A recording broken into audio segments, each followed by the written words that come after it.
વડોદરા મનપાના municipal commissioner Dilip Rana action મોડમાં આવ્યા છે। સતત 10 દિવસથી દબાણ દૂર કરવાની કાર્યવાહી હાથ ધરવામાં આવી રહી છે।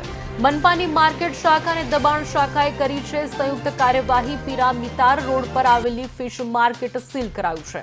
અનેક વખત નોટિસ આપ્યા છતાં પરવાના ફી ન ભરાતા કાર્યવાહી હાથ ધરાઈ છે।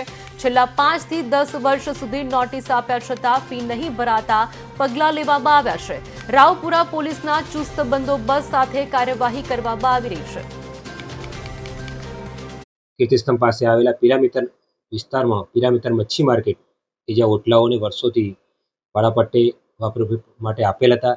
આ મચ્છી માર્કેટના વેપારીઓને છેલ્લા ઘણા સમયથી અંદાજે 10 વર્ષથી વારંવાર મૌખિક તેમજ લેખિત નોટિસો આપવામાં આવી, તેમ છતાં પણ વેપારી દ્વારા તેને દરકાર ન કરતા આજ રોજ પિરામિતર મચ્છી માર્કેટના સમગ્ર ઓટલાઓને સીલ કરવાની કાર્યવાહી કરેલ છે। કેટલા ઓટલા હતા અને પોલીસ બંદોબસ્ત લીધો કેમ? આજે વડોદરા મહાનગરપાલિકાના દબાણ શાખા તેમજ રાવપુરા પોલીસ સ્ટેશનના બંદોબસ્ત સ્ટાફ મેળવી અને સીલ કરવાની કાર્યવાહી હતી અને પિરામિતર મચ્છી માર્કેટમાં અંદાજે 10 જેટલા ઓટલાઓ હતા।